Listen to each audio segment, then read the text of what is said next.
আজকের মেয়ের আবদার লুচি আর আলু ভাজা। গরম গরম ফুলকো লুচি। দেখো আমার অনেকগুলো ভাজা হয়ে গেছে, আর একটা মাত্র বাকি।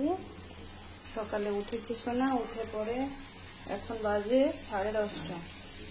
9টায় উঠেছি, 9:30 উঠে পরে বলছে আমি লুচি আর আলু ভাজা ছাড়া খাবো না। তার জন্য লুচি আর আলু ভাজা বানাচ্ছি। এখনকার দিনে বাচ্চারা যেটা খেতে চাইবে সেই বায়না অনুযায়ী করতে হবে। আর আগেকার দিনে ছিল মা বলতো ভাত খাবি, মুড়ি খাবি, এগুলো খাবি না মার খাবি বল। দুটো অপশন আছে, ভাত নইলে মুড়ি আর নইলে মার। আর এখনকার ম্যাগি, চাউমিন, পাস্তা, লুচি, যা খুশি, যা ওদের পছন্দ সেটাই বানাতে হবে, নইলে খাবে না। তো রেডি আমার লুচি আর আলু ভাজা, জিরে আলু ভাজা। আর কার পছন্দ জানিও। বাই।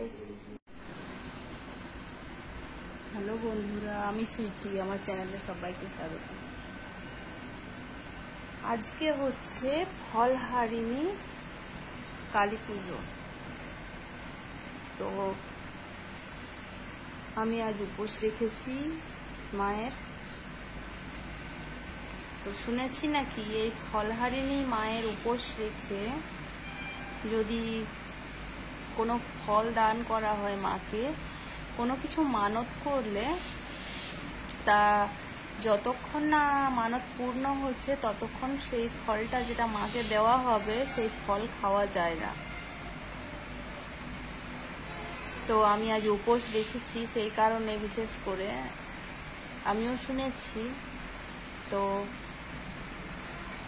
পুজোর সময় মায়ের মুখটা দেখা যাবে, সে কি উজ্জ্বল, সেই মুখটা আমি তোমাদের সাথে শেয়ার করব।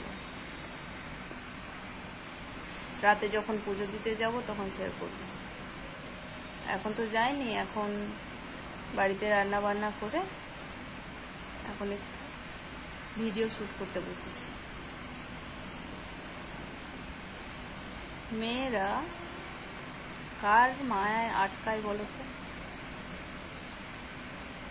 সংসার হওয়ার পর সে আটকে যায় সংসারের মায়ায়, আর তারপরেও আটকায় নিজের সন্তানদের জন্য।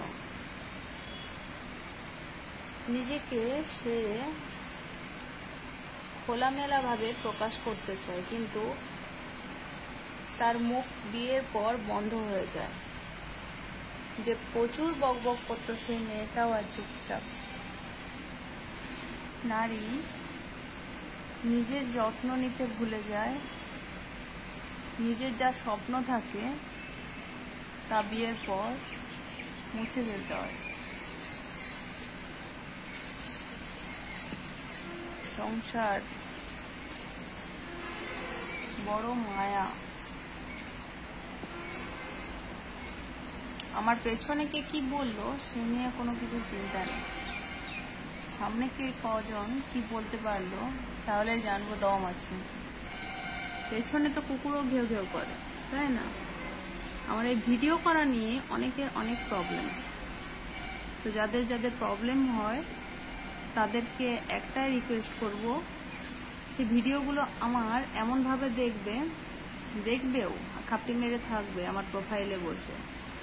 আর একটা লাইক কমেন্ট করলে জানবে যে সে হয়তো ভিডিওটা, আমি হয়তো জেনে যাব যে ভিডিওটা দেখেছে, কিন্তু ভিডিওটা দেখছে যেটা আমি জানি ভালো করে। পেছনে বদনাম, আর আমাকে না দেখলে তাদের জ্বলনও সহ্য হয় না, মানে গা পুড়ে যায়, তাদের জ্বলনটাও কম হয় না যতক্ষণ না দেখবে।